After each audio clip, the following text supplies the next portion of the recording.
Buenos días amigos. En los vídeos anteriores hemos visto cómo la sociedad del rendimiento produce individuos agotados, hiperactivos y sometidos a una lógica constante de autoexigencia. Hoy damos un paso más, vamos a analizar una de las consecuencias más profundas de este modelo según Byung-Chul Han, que es la desaparición del otro. Así titulamos este vídeo. Es decir, cuando hablamos de la transformación del otro, nos referimos a la transformación de todas nuestras relaciones, donde el otro deja de ser realmente otro para convertirse en una extensión de nosotros mismos. ¿Qué significa la desaparición del otro? Tradicionalmente el otro representaba diferencia, resistencia, alteridad, límite. El otro podía contradecirnos, podría cuestionarnos, podía incomodarnos. Era una figura esencial, por lo tanto, para el amor, para la ética, para la política, para el pensamiento, pero en la sociedad del rendimiento esta alteridad se debilita. El otro deja de ser distinto y pasa a convertirse, por decirlo de algún modo, en un espejo. El resultado es una cultura, como ya dijimos en el pasado vídeo, profundamente narcisista. Una cultura donde el sujeto se centra en sí mismo, se centra en su imagen, se centra en su rendimiento, se centra en su éxito, se centra en su identidad y las relaciones se reorganizan en función de ese yo. No buscamos, por lo tanto, al otro como diferencia, buscamos al otro como confirmación. Buscamos alguien que nos valide, que nos siga, que nos reconozca y que nos dé visibilidad. Y en este sentido es importante el análisis que Han realiza de las redes sociales y el espejo digital. Este fenómeno, efectivamente, esta desaparición del otro se intensifica, nos dice Han, con el mundo digital. Las redes sociales funcionan como espacios donde nos mostramos, donde nos medimos, donde nos comparamos, pero también donde buscamos constantemente aprobación. El otro aparece reducido así, por lo tanto, a likes, aparece reducido a comentarios, aparece reducido a visualizaciones, es decir, a indicadores cuantificables. El vínculo se transforma, por lo tanto, en dato. Cuando el otro deja de ser verdaderamente otro, ocurre también algo importante, se convierte en objeto. Un medio para aumentar nuestra visibilidad, reforzar nuestra identidad y mejorar nuestra posición. Esto afecta incluso a las relaciones más íntimas, puesto que el otro deja de ser una presencia autónoma para integrarse en el proyecto del yo. Han sugiere que este procedimiento, que este proceso, afecta directamente al amor.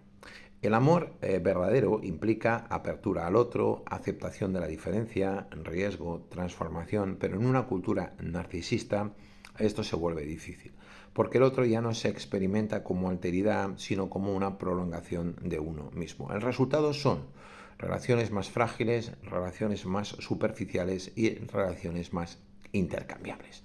Todo ello, lógicamente, con consecuencias políticas, puesto que la desaparición del otro tiene también estos efectos políticos.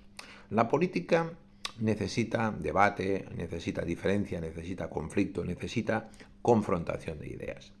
Pero en una sociedad narcisista se tiende a evitar el conflicto, se busca la confirmación y se crean, se forman, se generan burbujas ideológicas. El otro deja de ser interlocutor y el enemigo pasa pasa a ser enemigo o, en todo caso, irrelevante. Este fenómeno no es independiente, está directamente conectado con la lógica del rendimiento, con la sociedad del rendimiento a la que nos referimos, porque si todo gira en torno al yo, es decir, en torno a su éxito, en torno a su organización, en torno a su optimización, en torno a su visibilidad, entonces el otro pierde ese carácter central, entonces el otro pierde centralidad. La sociedad del rendimiento no necesita comunidad, necesita solo individuos que compitan consigo mismos, en definitiva, individuos que se autoexploten.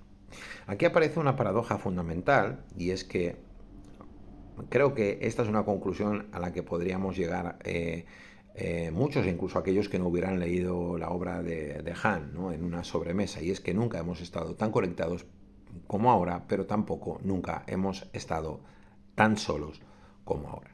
La desaparición del otro efectivamente produce aislamiento, falta de vínculos profundos, sensación de vacío y un ecosistema en el que el individuo se relaciona constantemente, pero raramente encuentra una relación real. Desde el punto de vista filosófico, que es lo que aquí nos interesa, esto es clave porque muchos pensadores han señalado que el yo se constituye en relación con el otro, es decir, sin alteridad no hay verdadera identidad. Si el otro desaparece, el yo se encierra en sí mismo y ese encierro produce repetición, vacío y empobrecimiento.